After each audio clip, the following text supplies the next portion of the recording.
Good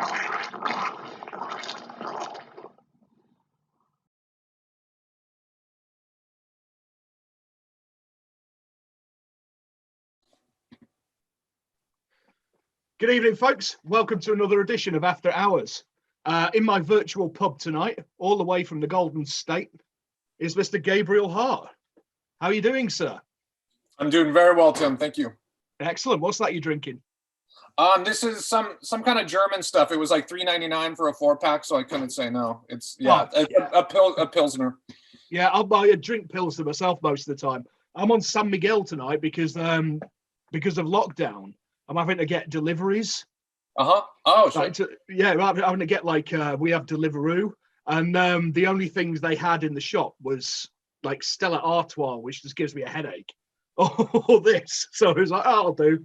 Yeah, I got real hooked on Pilsners. I think when we toured Germany, I never thought very much of them, and now it's like kind of one of my.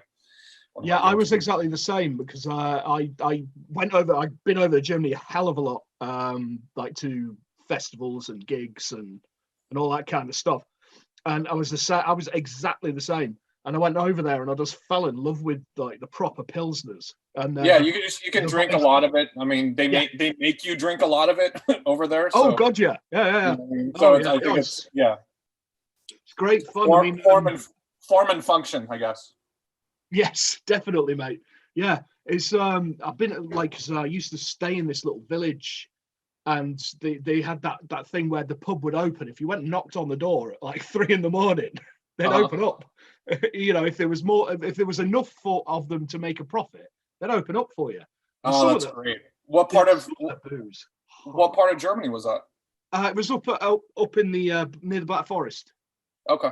Yeah, it was sort of out. It was where was it now? Near Worms, outside of Worms. Yeah, up there basically, and it was absolutely superb.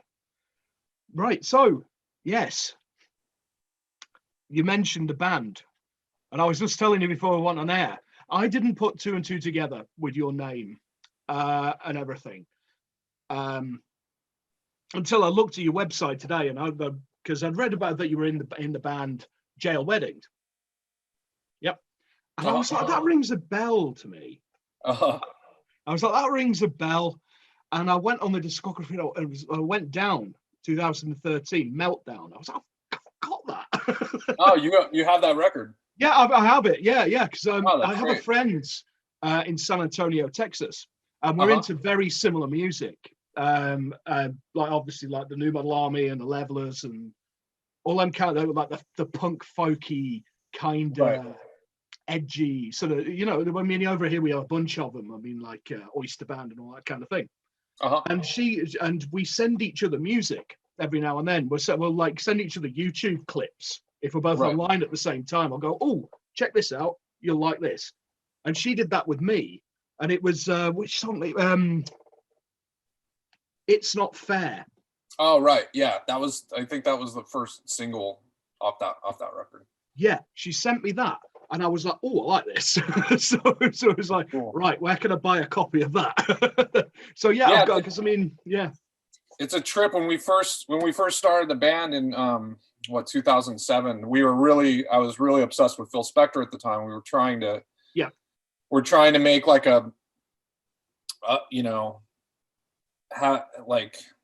just kind of like a punk band for adults, you know what I mean? That was going to be really heavily influenced by Wall of Sound stuff. And it's a trip. Like he died, last week. I've just been really reflecting kind of really heavy about it. I mean, super conflicted, not a good guy, but like, I guess just like, I've been just kind of reflecting on just all that conflict of morality and stuff, separating the art from the artist and all that stuff. I'm actually writing, my friend Stephanie and I are writing like a twin essay for Punk Noir about us reflecting on Phil Spector. So it should be interesting. She was actually at his trial for 3 days. So she's kind of one of those really lovable psychos, Nice. Well, that brings us neatly to your book, your novelette that you released through Madison Press not long ago, Return to Spring, which was inspired by the Palm Springs riots. Mm-hmm.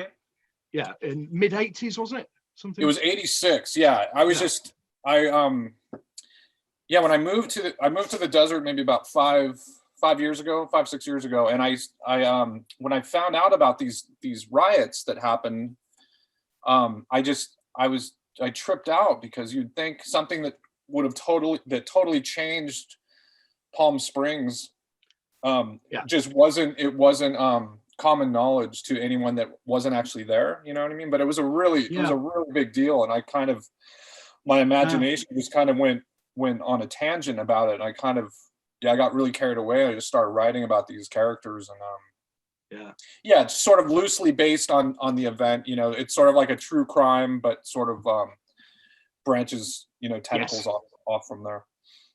Yeah, because I find that really interesting, because I'm a true crime buff myself. Mm-hmm. I mean, I've got hundreds of books on true crime. I mean, if I'm not reading like horror, cosmic horror and things like that, I'm reading true crime. Because I've always been fascinated by the psychological aspect and also the procedural side of it. I just find there's something about it. It just gets my gears turning. Mm-hmm. And I actually read, and I think the article was about that big. I used to get the True Detective magazines. Oh yeah. I used to get them delivered, and there was was an article on Palm Springs riot, and because it's an unsolved murder, isn't it? No, not I came up with that whole. Oh, you came up with that, right? Yeah, I can't remember. There was serious crimes against humanity going on, but nobody died. I kind of created this whole. Right. I'm getting confused with your blurb and the to be fair, it was donkeys years ago. I read it, so. But I wanted to explore just like the mob. True crime rarely goes into mob crime. You know what I mean? Yes. Not to be confused with mobster crime, but like. The mob mentality is so fascinating, and I think it's something we're going to unfortunately see a lot more of in the future, just as like the storming of the Capitol and all the social justice riots and stuff like that, and everyone getting caught in the crossfire. And I think it's just really it's fascinating. I'm positive we're going to see a lot more of it. It's going to be. I agree. Yeah. It's going to be like the mass murder of the future, I think. Yeah, I mean, I've seen that sort of mob culture. It's like sides are forming everywhere. Yeah. Especially with the pandemic. Yeah, absolutely. It's like because everybody's going a bit crazy. Because let's face it, we're all locked inside. We're all going a bit nuts, and it's just And there's so many things to be sincerely enraged about. But oh god, yeah. Take all those very tangible reasons to be angry, and then add to that being stuck in your own head about it. Yeah. Then add to that outlet. Yeah. Yeah. Then add to that being online all day, and then we're seeing some really, really crazy things happening online. I mean, it's man. I mean, we're well behind you on that over here, but I've seen some of the stuff, like all the conspiracy theories and all that's going on in the US. Oh, it's nuts! It's like, and no one's really madness. No one's immune to it. I mean, people that I wouldn't. I mean, conspiracy theories fascinate me, because I think there's always a root of truth into any there's always a germ of it. Yeah. And I think that's a fascinating element to explore. But with all the conspiracy theories going on with the QAnon and everything. I mean, I've seen it seep into friends of mine and people that I would never have guessed would be that. People, the thing is, people just want answers. You know what I mean? People want. I think that's it. People want really convenient answers, even if it takes a lot to get there. And it's like, I think back in the day, like, people would turn to religion for the answers, right? But now they're turning to Twitter for the answers. Right. It's that same search for something to rage at, but or something to hold on to. But I think just the medium has changed, I think. And yeah, you know. Yeah, and we get a lift. We get like a euphoric lift whenever our ideas resonate around in an echo chamber. It's like I feel like we always want to be on the winning team, and the more people you have agreeing with you, you're gonna feel like a winner. you know what I mean? Your self-esteem's gonna rise, isn't it? I mean, it's the biggest serotonin goes off on one, you're away. You know, it's the most addictive drug of the future. Yeah, I mean, it's so funny. I live in this really small town, Morongo Valley. There's like it's like 2,900 of us here. So we have one post office, and the gal that I'm really friendly with at the post office that helps me, she's a big Trump supporter, pandemic COVID denier and all this stuff. And I finally we'll have discourse, and it'll get heated, and sometimes I'll get nervous because I know I'm gonna have to get into it with her every day. And but the other day we found common ground. We finally found common ground. We finally said, oh, this feels like science fiction, doesn't it? And we both, that light bulb went off in our heads. It's like, finally we could agree on something. It's like she could see it as science fiction, as if it's not real, and I see it as science fiction, and sort of a fascinating like we're officially in the future. We're officially living in 12 monkeys. You can't sugarcoat this anymore. Like we're Yeah, totally. No, I totally agree. Yeah, so that book came about basically from you just hearing about this, and because like Palm Springs was always the big place for spring break, wasn't it? Yeah, in the 80s it was. There was in Southern California there, I think between Palm Springs and then like Balboa in Newport Beach was another big one. But yeah, Palm Springs was the big location for it. Palm Springs has always been a really interesting place. Like it's always been the kind of getaway from Los Angeles and Orange County, like in like the early Hollywood days. It's where all the movie stars would go to escape Los Angeles, because there was the 2-hour rule, which basically meant you had to be the Hollywood studios would make you sign a contract saying that you were on call in 2 hours, no matter where you were. So Palm Springs was exactly 2 hours away from Los Angeles.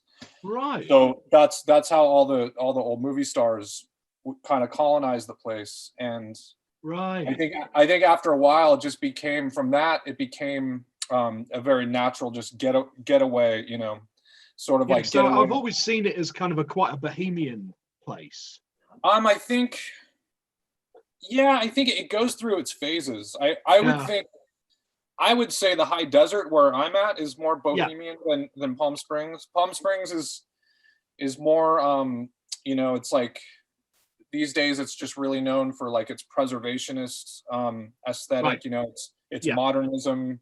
It's like gay demographic. It's sort of but yeah, you would think the bohemian thing is more going on up here, like in Joshua Tree and Morongo Valley and stuff. Yeah, because you're not far from Joshua Tree, are you?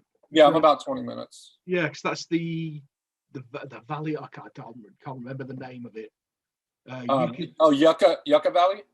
That's it. Yeah. Yeah. So we're in the mountains we're like 20 minutes. I'm 20 minutes from Palm Springs. So you go up this windy grade, you hit Morongo Valley, and then you go up another grade, and then you're in Yucca Valley, and then you're in Joshua Tree. So it's the Morongo Basin, we call it.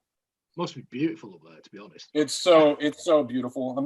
It's moving out here is like the best decision I ever made. After 20 years in LA, it's like if I'm ever in a bad mood, I just walk outside and then I just feel silly for being in a bad mood. It just instantly puts everything in perspective. Yeah, I can imagine you've got the polar opposite of the weather that I've got right now. Yeah, what What's it like over there? It's pissing it down with rain.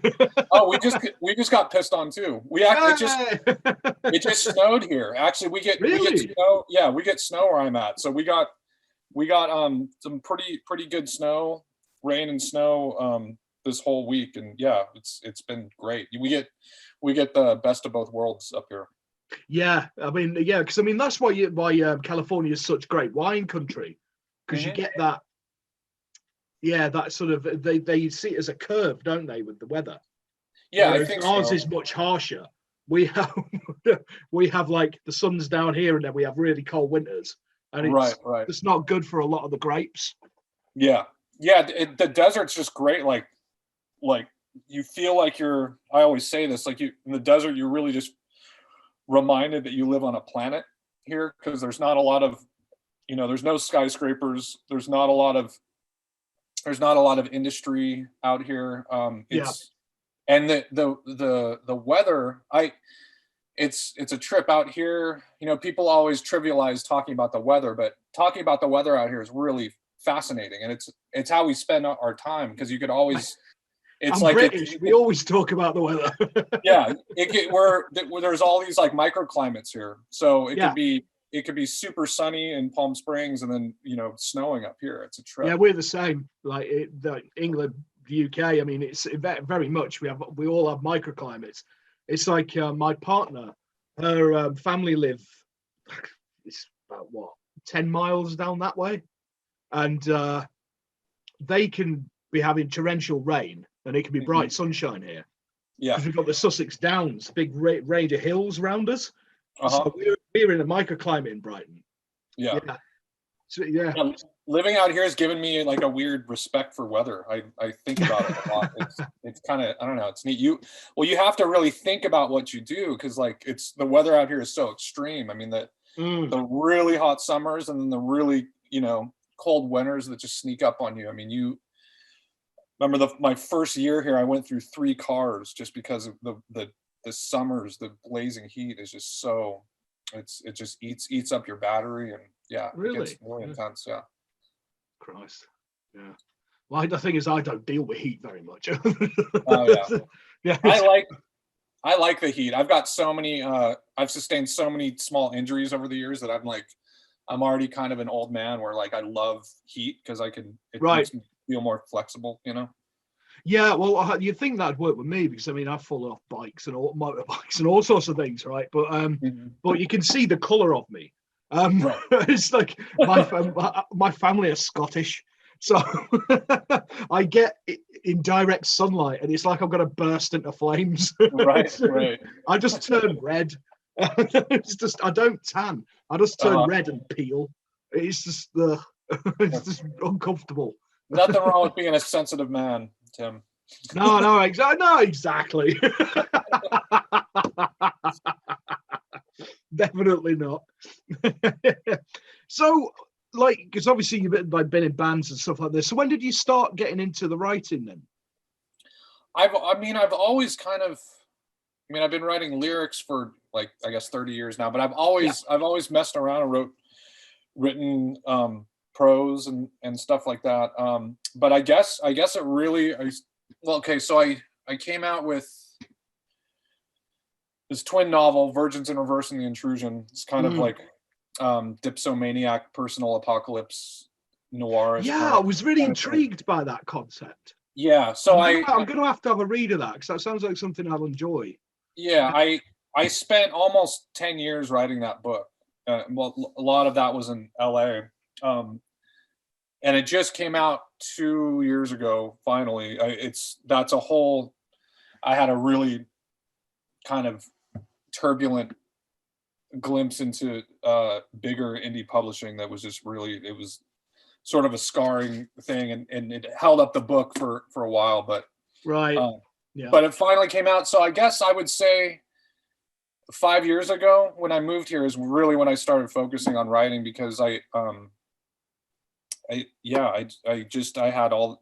it's just easier to focus up here, and all this stuff was coming out of me that wanted to come out, and living in the city was just really, just with all the distractions of the city and all this sort of the magnets of self-destruction and everything. Just I'm really susceptible to that. So being up here was a really healthy yeah, so that you need your head space, don't you? You need to have space in your head to actually write. Yeah, for sure. So yeah, I would say 5 years, and it's been great because it's funny how the pandemic is affecting everyone so differently. I lucked out because last March I was actually pulled out of work with a shoulder injury, and I had to get surgery and everything. So I've been doing nothing but writing for almost a year now, just like I looked out as well because I signed off work because I've got a spinal condition. Oh, so yeah. I've been signed off work for a few years now. So I was a chef. But yeah, I've got a spinal condition and my legs sometimes go, and I have these spasms and all this kind of stuff. So I'm going to end up throwing knives at people. It's just not. So yeah, so I was signed off when it happened, and I just started to write properly about halfway through the year before. Yeah, so it's just I'm quite lucky in that respect, and you must feel the same. That it's just, I feel so fortunate. I've been in a lot of pain and discomfort, but God, I think the older you get, you realize how much more valuable time is, more than steady paycheck or whatever. I mean, I'm living off of workers' comp right now, and it's peanuts, but God, yeah, I'm the same. I'm every on day. Yeah. Every day is my whatever I want to do. I hope this never.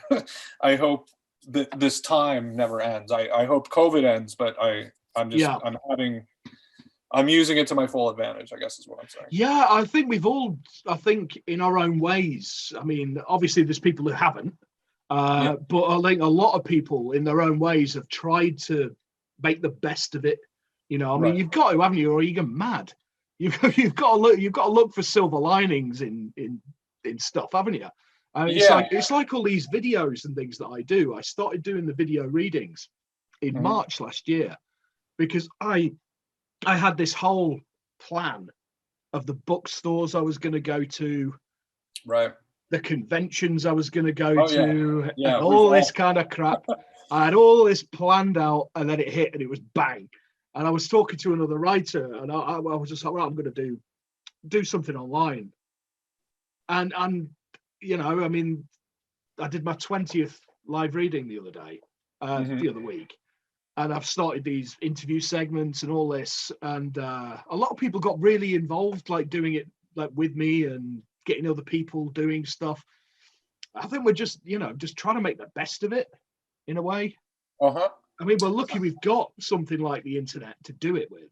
Yeah, I think, obviously when we're through with the pandemic, cross your fingers, I think this whole way we're interacting, that's not going to change. I was talking to John Paul from Space Cowboy Books, our local bookstore. And yeah, we're so, when I did my book release for Return to Spring, I mean, I had people from Canada and, from the Midwest and from the South and everything. And it's like, you can't do that, Yeah. Yeah. Because you did a very similar to what I did with my Madison. Right. Very similar sort of concept. Well, you did a launch thing with a bit of a minute reading and all that kind of stuff. Yeah. It's a great way of doing it. I think. I was getting like people from all over the bloody world, like going, I like that. I'll have to check out your book. It's really good. Yeah, I don't see why we can't do both. Like do live readings and do this just to get for disseminate it further. I think that's what I'm. Yeah, I mean, I can't see because I was thinking our government was incredibly optimistic, and they were like, "Oh, it'll be all fine by Christmas, right?" Yeah, we have no clue what's going on. No, neither do we. So I was thinking, right, so when this ends, it was, am I going to keep doing the live readings? Am I going to keep doing this? And I thought, hell yeah, I am. And for as long as people tune in, as long as people still watch it, then I may as well keep doing it. There's nothing stopping me doing in-person things as well.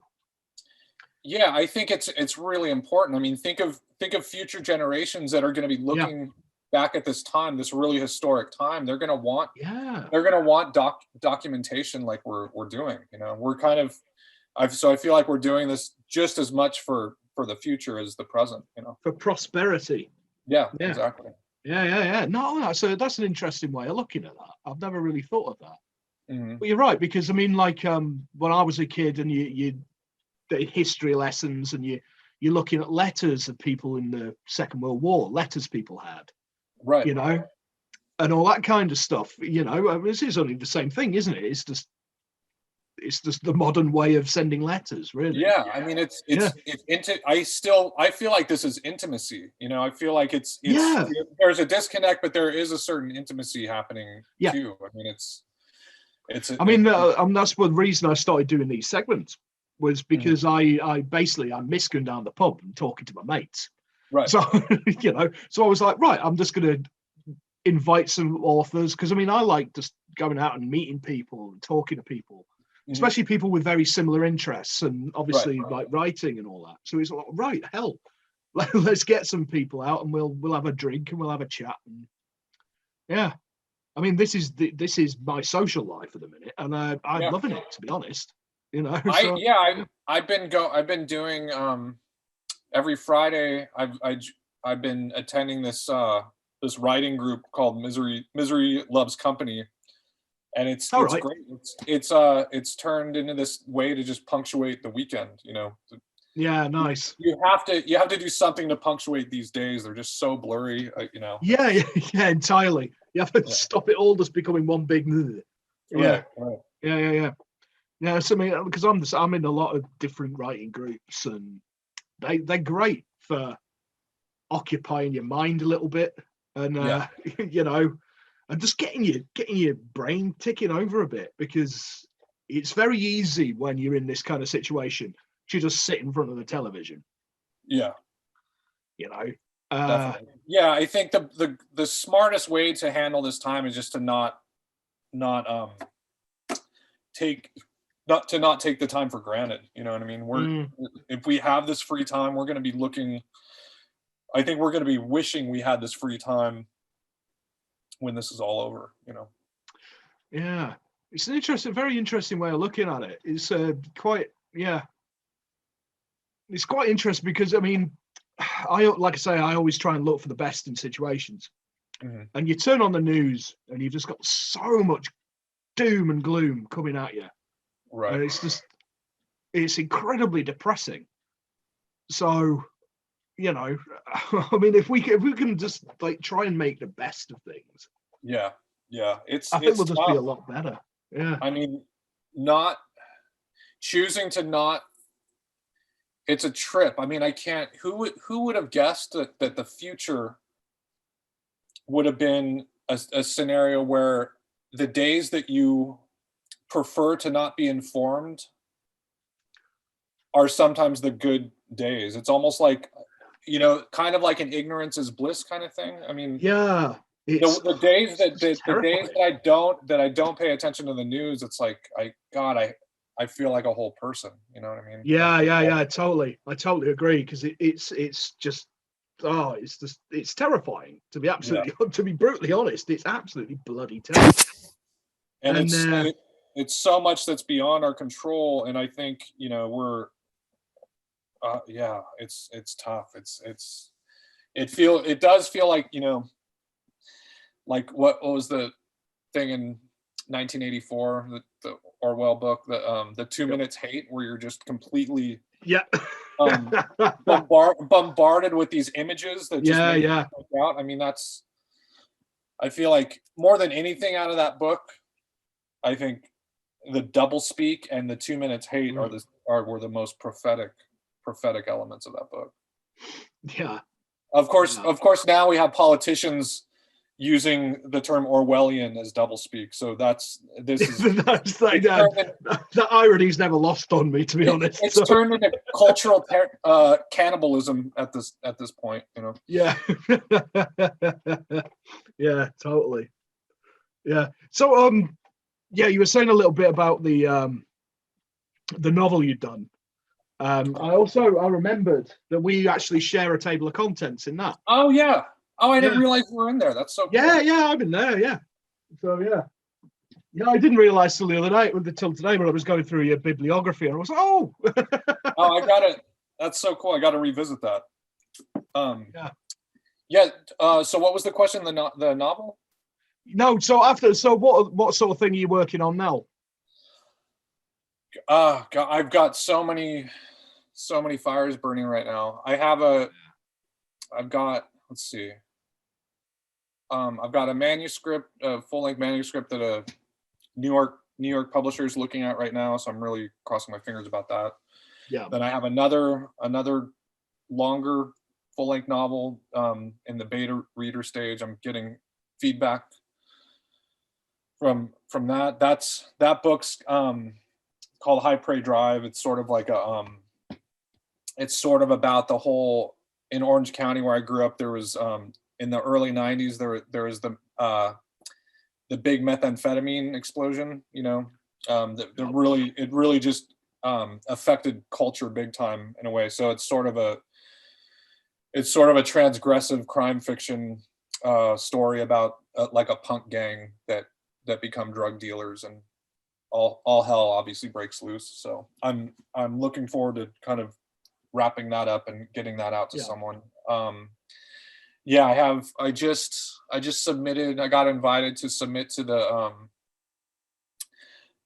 Ramones anthology. There's actually, do you know Fahrenheit Press? They're from England.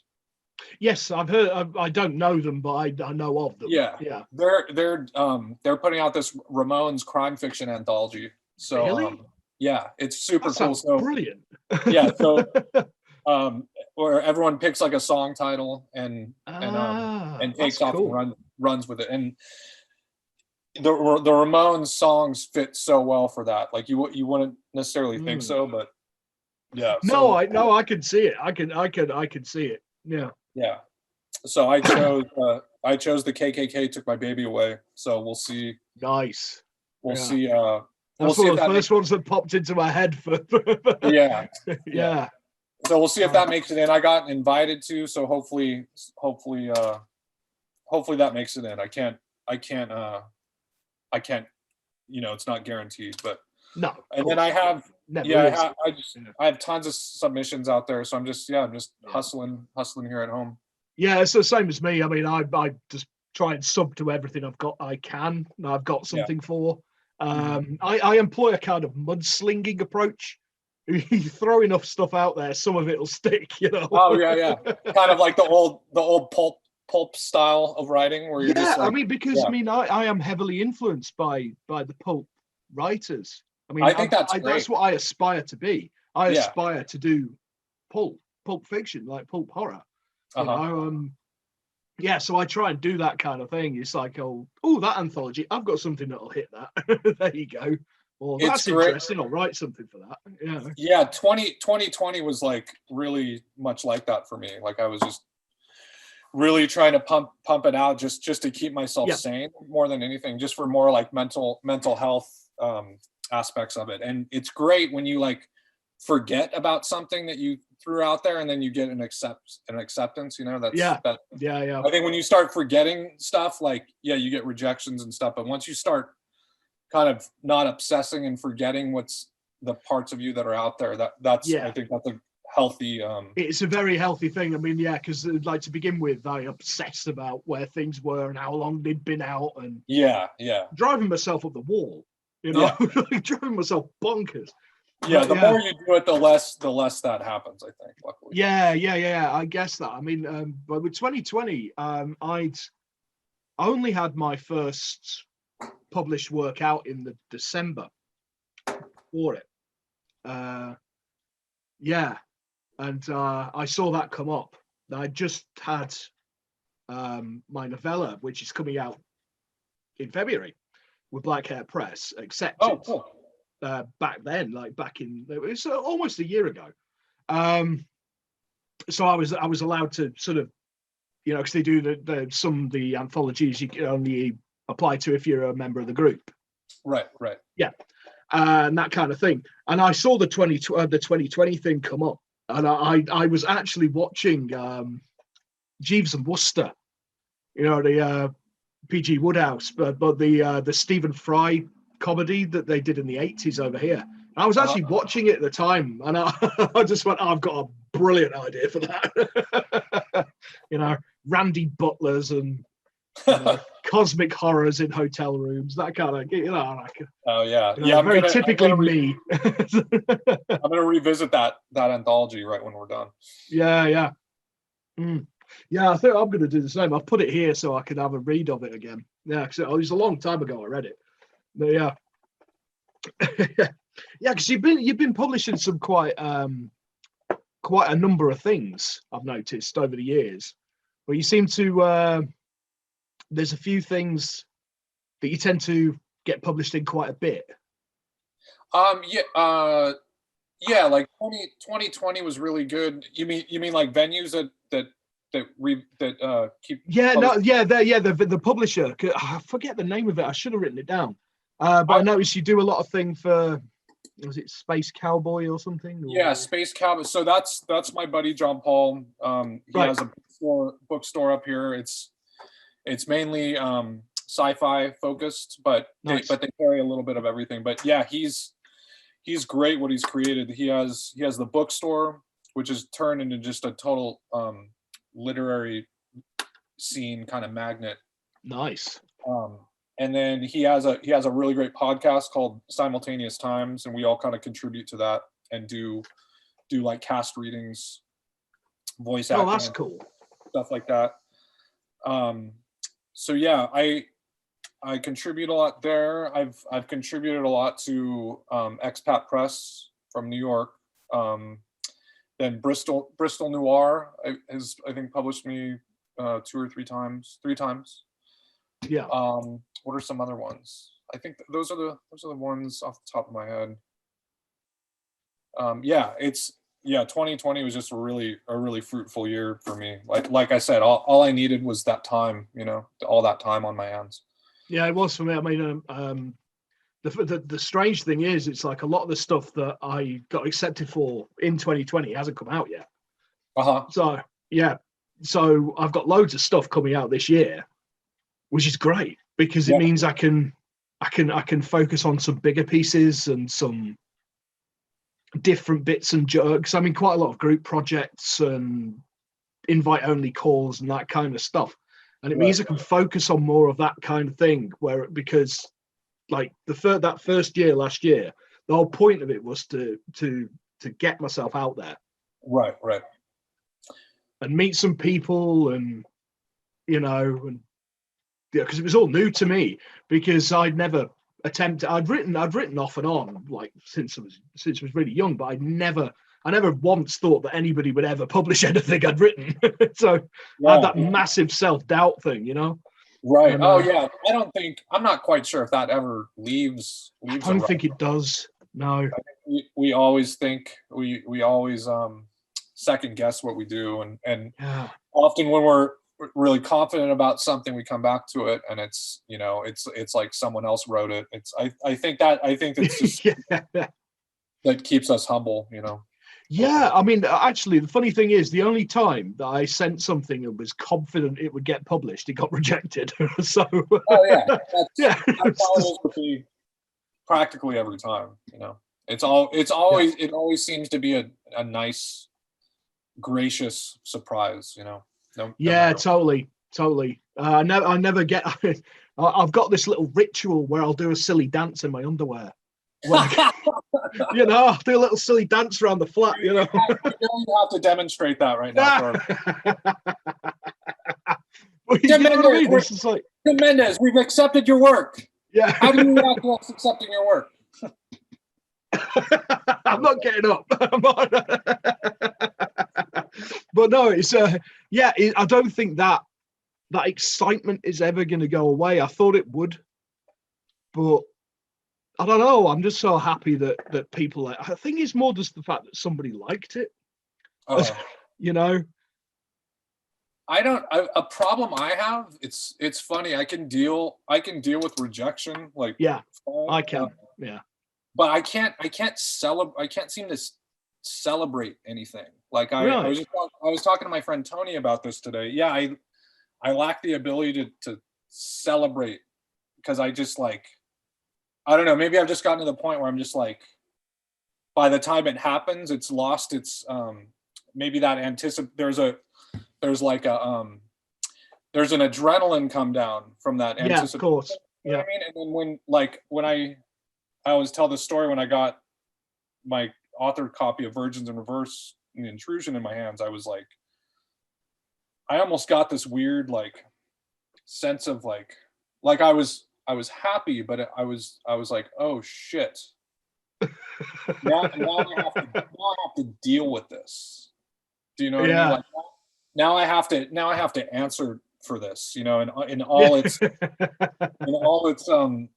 sort of radiating darkness and everything. Like now I have to really stand behind this, and that could be a really, maybe kind of be a frightening thing, you know. But yeah, with me, I just like to work. I just like to just get right back to work. And I feel like, if knowing how I have been in the past, when I have been too quick to celebrate, something will just bite me in the ass, you know. So I'm almost have like a fear of celebrating little victories. That's often the way it goes, isn't it? You know. Yeah. But it's all you were saying about the rejections. I mean, I kind of I just got to the point with them. I mean, like I thought, because I actually take things quite hard, and I thought I was gonna like really struggle with rejections, but I didn't at all. When I first started getting the first couple, it was just like, okay, right, fine, I'll look it over again. Yeah, okay, I'll change that bit, do that, right, wait, and send it out again somewhere, you know? Yeah, to me, I've gotten to the point where rejections are kind of a relief, because it keeps the arteries flowing, you know, keeps the, you know, because it's you, and once you have that experience of like a piece being rejected somewhere and accepted somewhere, you just realize that it's totally just one or two people's opinion, and entirely. It feels really great to find your audience somewhere, you know, especially when you really start hitting heavy in a certain area that you may have overlooked before, you know. That's a really great feeling. It's like kind of like finding your gang. Yeah, entirely. Because I mean, especially because I write mostly weird fiction and cosmic horror. It is very niche, and I've had so many like rejections which start off great story, well written, but completely not what we're looking for. You know, it's just like, you know, I mean, not everybody is going to like what you write. I mean, it stands to reason, isn't it? You know? Yeah, and you have to consider, like, you know, a slush reader, what a slush reader goes through. Just like read. Oh yeah, well, I've done some slush reading. I've done some slush reading myself. It's like you get several stories that are exactly the bloody same. By the time you get the 8th of them, it's all just fuck off. I mean, some of these editors have to, you know, they'll get 700 submissions for an anthology or something, and I just, isn't it? When you think about the number of it, I couldn't imagine doing that. I mean, it's a noble. I think it's such a, rejection or not, it's such a noble undertaking, you know, time consuming and often for no pay, you know. So you have to really consider who's, instead of feeling sorry for ourselves for rejection, you have to consider the work that the editor is doing. I mean, I'm always thankful that they read it and gave it a chance, to be honest. You know, it's just like, cause I'm very good friends with some publishers, and one of them I talk to her quite a lot, and it's Michelle River from Erie River Publishing, and she was like, the last round we got something like 500 submissions for this anthology. It's just like, it's mind-boggling, because there's only 2 of them. There's her and the editor Alana. There's 2 of them. It's just like, that's just bonkers. And you've got to remember as well that these stories are between like 5K and 8K. That's a lot of bloody words. And they're reading it on the computer most of the time. You know? I had to read something, a novel on a computer that I was doing a blurb for recently, and it was a great piece of work, but it was just so tough to get through because of that format, you know. Yeah, I mean, because I've run group projects, and obviously when all the chapters have been delivered to me, I've had to sit and read through them all and all the rest of it, and it just kills your eyes after a while, doesn't it? It's just like and you're sitting at a hunched over position, your back starts aching. It's just I think we are destined to communicate this way, but we weren't meant to read no, definitely not. I've never had like a Kindle. That's the way to read. Yeah. I've never had a Kindle or anything like that. I mean, I've tried. I bought a Fire recently, and that I purely use it for the readings I do, because I have the lights off and I have all these lights and everything behind me. And the first one I tried reading directly from the book, and I couldn't see a fucking thing. So I was up here with the fairy lights, like trying to read it, and it was a disaster. So I purely got it for readings because it can sit under my computer here. All right. And I can just scroll on it, and it's got a light. So I can read it, and that's purely what it's for, to be honest. But but other than that, I don't buy ebooks and things like that. I'm a hoarder. I like tactile things. I collect books, and I collect records, and I collect everything I'm into. I collect. So I like the feel of books, you know. Yeah, and even a small Kindle, right? You're reading that in bed, you drop it on your face, it's going to hurt, isn't it? You know what I mean?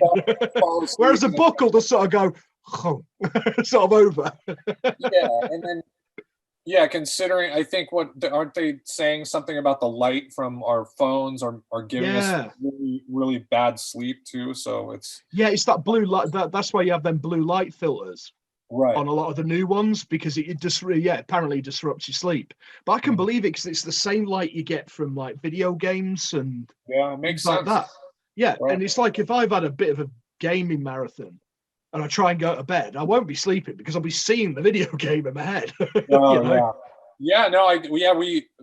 It's another way we rewire our brains, and probably not for the best. Nice. Well, it goes all the way back to this Clockwork Orange treatment, isn't it? Lots of flashing bright lights. I think about that all the time. Yeah. Well, wasn't that like MK Ultra was all that kind of thing as well, wasn't it? Yeah. That a little LSD in there too. Yeah. It's weird. I find brains incredibly interesting. The way they interpret things, I just find it fascinating. Yeah. There's a really great book I want to read that's out right now called Chaos. Have you heard of it? It's like the newest authoritative book on the whole CIA 60s MK Ultra. Oh, I'd like to. I like reading that kind of thing. So the Charles Manson thing. I guess I can't remember the author's name, but he did 20 years worth of research, and from what I understand, this book it's supposed to debunk everything we know about all of that, like almost like confirm a way worse narrative than what we're used to. So well, I said that. I mean, that's something why I know quite a bit about California is because I when I was younger, especially, I was fascinated by the Manson family case. Oh, sure. And I just found that period of history. It wasn't just Manson. I mean, there was like the whole lot of them in like San Francisco. You have the Process Church and the Final Judgment. Oh yeah, have you read that book of the what is it? Love, Hate, Fear, Death. Yes. Yeah, that's a great. I have. Yes. Yeah. And all that kind of stuff, and I got it like because obviously the musical side of it. And reading like Jerry Garcia, Grateful Dead, and his like experiences at the Haight-Ashbury and all that, and all this kind of this weird ass shit going on. It's fascinating to me. I just find because I've always been involved in a kind of counterculture. I've always been a goth, so and I've always been really intrigued by it through history. And my dad was a were very much a biker of the 60s, you know, very much Grateful Dead and all that kind of deal. Over here we had bands like Love and all that kind of stuff. Yeah, so I've always been really interested in it, and California is a hotbed, you know. Definitely, yeah. There is some really, I mean, I think culture tapped into something really specific in the 60s and 70s. I think it had to do with well,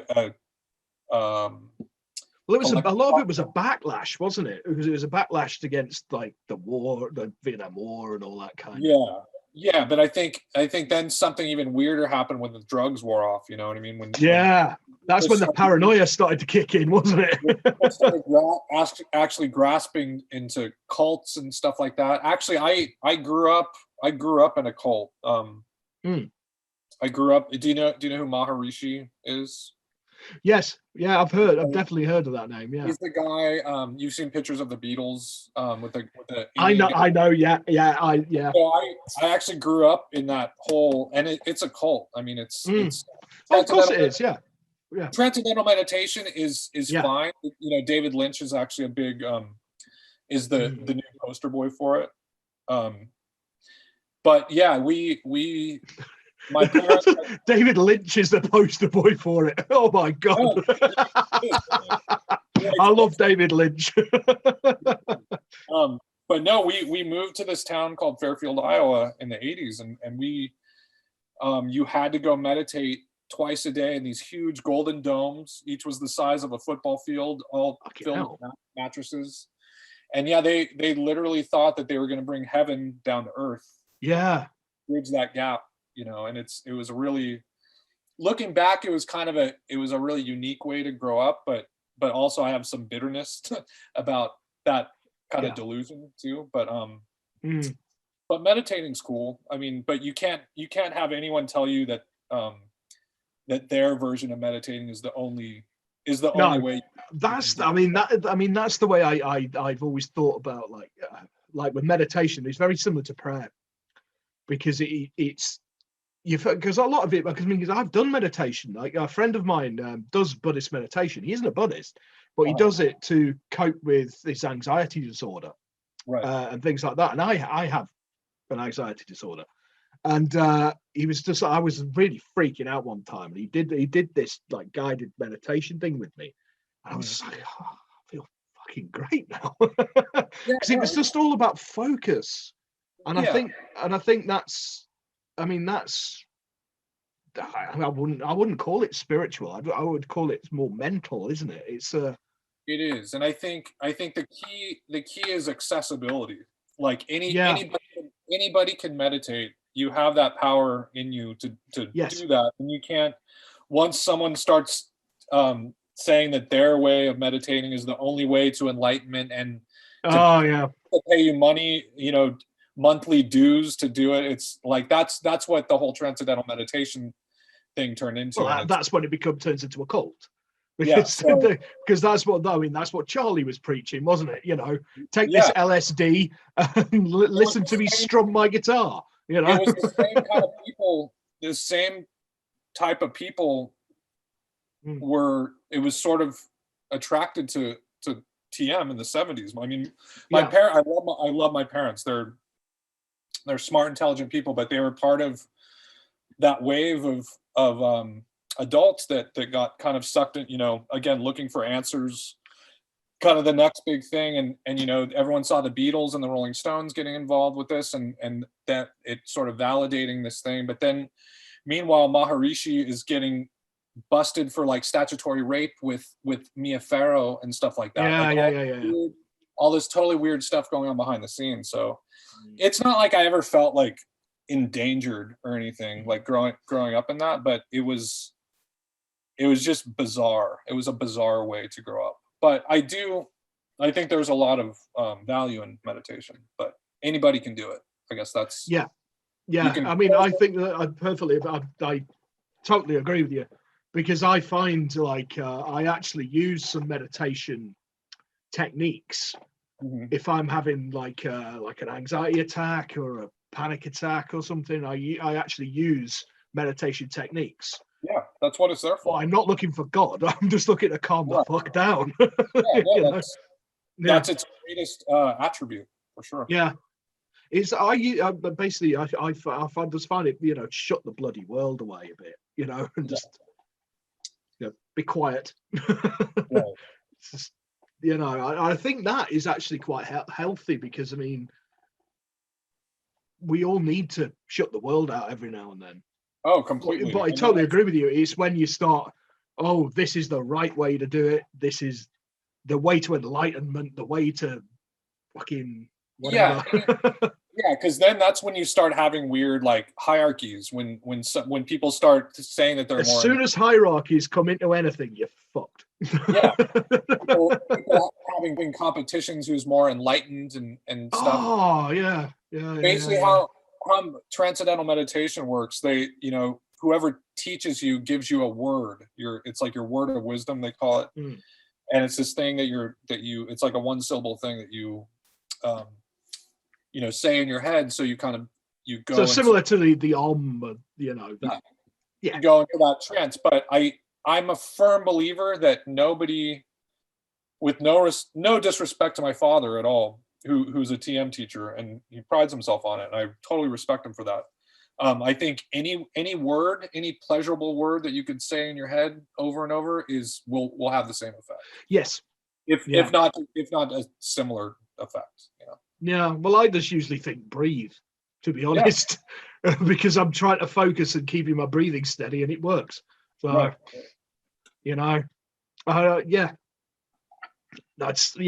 always found the thing is, back to what we were saying right at the top of this interview, what we were saying about how society's going now with all these sides forming and all this. I think we're going to see more cults and more. Well, let's face it. I mean, the QAnon thing is basically a cult. Oh, absolutely. I mean, it's getting like that, and I think we're going to see a lot of it, because they always seem to come out after severe social upheavals. Yeah, you're absolutely right. That's super astute. Yeah, and they always seem to come around when we have major social upheavals. It's like we had a bunch spring up in the early 90s over here. We just, obviously the Gulf War was going on. We were in a recession. Right. Times were pretty grim, and we started seeing them again. And you had the movement, like the young, like the kids who were into all the like the Manchester music, and they called them New Age travelers, and they're into all like the second wave of hippies. Basically, they called it the second summer of love over here. I know, but they were all gravitating again, and it was pretty much like history repeating itself. Yeah, and I think we're going to see a lot of that again, because people are going to be like, "We're outside. Let's be happy. Let's be free." Yeah, it's never that simple, unfortunately. No, I wish it was. I really do.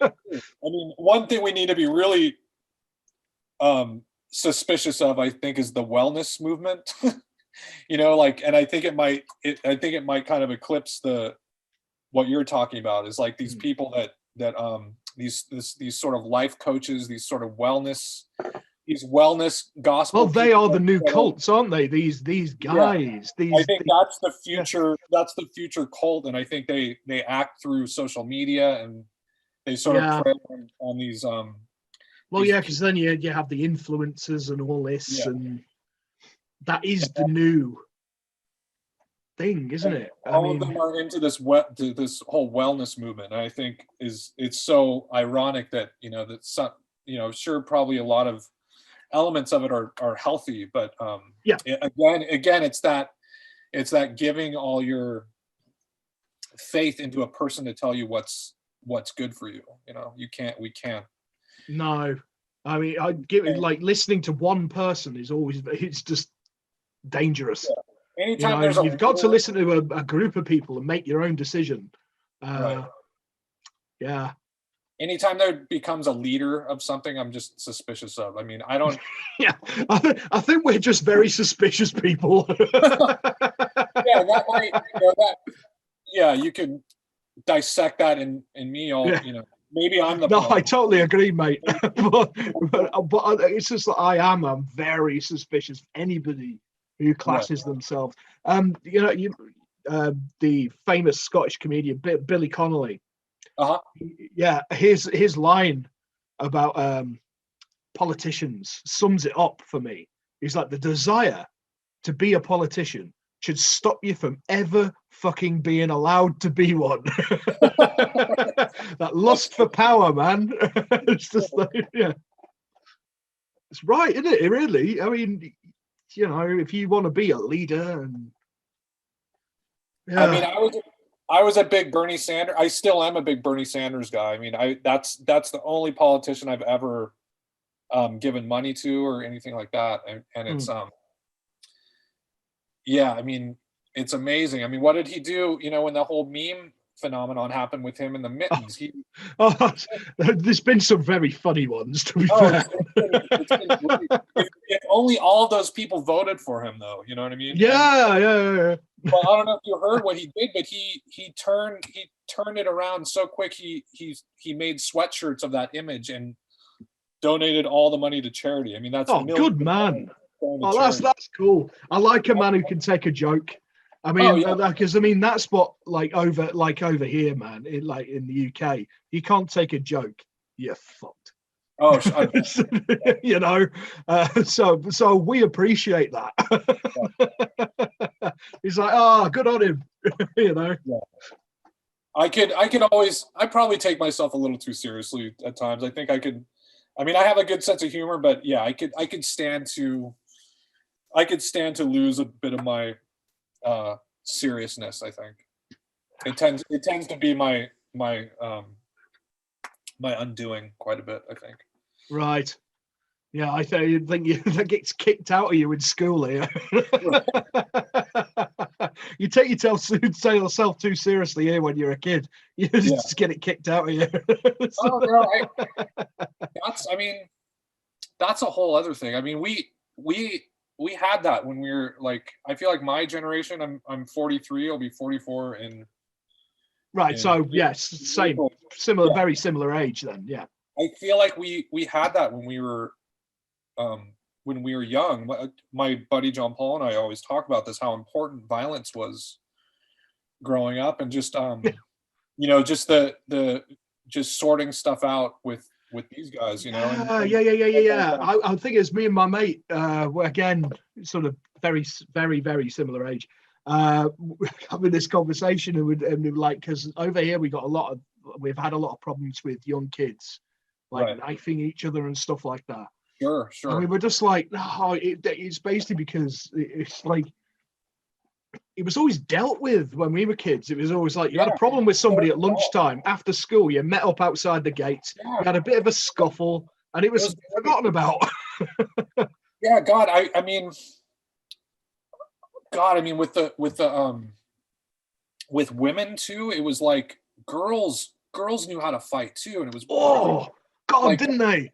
some of the most like most in best fights scariest fights I've ever seen have been between two girls, and I feel like I wish girls still knew that they had that power, you know what I mean, because it's vicious and it's visceral and it's scary. And I've always said like one of my mate at school, right? He was sort of cocky of the year, like toughest guy in the year, right? And me and him had gone out one night, and we were just come out of the pub, and outside the chip shop, and there was these two girls going at it. And my other mate turned to me and Dave and sort of said, should we go and break it up? And he goes, I'm not getting in the middle of that. I've gotten pepper sprayed before for trying to break up a fight between two girls. I learned my lesson. Never do it, man. Never do it. Oh. No, I really miss. I don't condone violence. I don't think it's the answer, but No, I don't. I mean, but there's something so expedient about it. At least the way that I remember participating in it growing up. Like if you had like, say some, there's so much with all the talk about safe spaces and stuff, and all the ambiguity with girls not being treated well and stuff. If you like, I just remember growing up and if you heard one of your female friends was getting mistreated by someone, you'd go and just beat them up. Yes, you really would. Yeah, no, I totally agree. If the girl, like, would you go and give him a slap? You go give the lad who's giving him a hard time. It wasn't. I just never remember it being anything that got carried away with. It was just like you got humbled really quick. Yeah.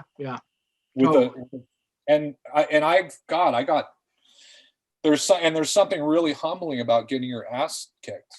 Like Isn't that just? Oh man, I've had my ass kicked so many times. Like when I was a kid, I was a mouthy kid, Yeah. I would always get my ass handed to me. Yeah, I had to get my ass kicked a bunch before I got the confidence to know that I could do that too to someone that crossed me. And I just think those are really, really important lessons to learn. And I feel bad. Yeah, well, I learned a lot out of it because it stopped me because you know what you're like when you're a teenager. Every teenager has the potential to be a complete and total dick. Sure. And a couple of kick-ins stopped me being a dick. So. No, it's like immediate. It's immediate proof of consequence, and it's yeah. I just feel like I wish there. I mean, stuff is just so accelerated now and intangible. Yeah, and it just blows up out of all proportion, doesn't it? It's but again, a lot of that is due to social media. Yeah, it's all due to this. You can't get away from it. It's like when we were kids, right? Yeah. You had a problem with somebody at school. You left school. You went home. You forgot about it. Yeah. You dealt with it the next day. Right. Now they've got it all night as well because they've got Twitter and Facebook and all this crap, and it just becomes sort of a like monomania almost, doesn't it? It's like totally. Yeah. And you always, like, I feel like back then you always knew when a fight was over too, because the person that got humbled acknowledged it. Yes. You would feel that humiliation, and you would, if you were man enough or woman enough or whatever, you would have a talk afterwards or not. You'd pick yourself up, dust yourself off, wouldn't you, and sort of go, all right, my bad. Yeah. It's weird. I miss those days in a weird way. I don't. Yeah, because at the time it wasn't fun. No, it's very strange when you look at how the world has changed in that kind of way. But I don't think it's changed healthily, because now people are so scared to take that humbling. Well, we're carrying knives. I feel like we're creating a culture that the world is just going to eat them whole now. You know what I mean? And that's why people live with such constant disappointment, is because they're not being taught the tools, the really tangible tools to deal with it. Yeah. To deal with disappointment. And everyone is all like, every day I feel like everyone's all like, how could this have happened to me? It's that entitlement thing, isn't it, as well? It's just like, I deserve this, I deserve that. Right. Why has this happened to me? It's almost victimization, blah, blah, blah, blah. Yeah. It's like, mate, it's happening to everybody. That's just life. Yeah. Yeah. It's very strange. Very, very strange. Yes. Well, mate, I've really enjoyed this chat. We should do this again. We should do this again. I feel that we're very, very similar people. Oh, yeah. I can feel that too. Yeah. So I'll start wrapping this up now. So, yes, as we talked about, wrong piece of cardboard, this piece of cardboard. Your book, your Manison mini book, is out now. That's Return to Spring. If you want to get hold of that, that's getbook.at/Return to Spring. And that's the one that's based on the Palm Spring riot. Correct. And, yeah, I've read the blurb, and I know it goes elsewhere from that, doesn't it? Oh, yeah. Yeah. Fair. Yeah. The riot, speculative element, let's say. Yeah. The riot is just the riot is kind of just another character in the book. Yeah. I'm going to pick it up because it intrigued me. Next time I do an Amazon order, I'm going to pick up a copy. I'll let you know what I think. Yeah, cool. Yes, and my guest tonight, and he's been a fantastic guest and a great chat. That's Mr. Gabriel Hart. So www.gabrielhart.net. The mini book is from Madison Press, which is madisonpress.com. There will be graphics as well, but I like the cardboard. Yeah, I like it. I actually did one of these, and I didn't use the cardboard. And some of the viewers actually went, "Where's the cardboard?" No, you bring a good cable, public access vibe to it. Yeah. Well, it's like I grew up watching Blue Peter, where you made everything out of cardboard and old washing up liquid bottles, So, and as always, I'm Tim Mendees, which is timmendeswriter.wordpress.com. Gabe, I've loved this. Thanks, man. Thank you so much, Tim. It's a blast. No worries. Thank you very much, and thank you all for watching. I'll be back soon.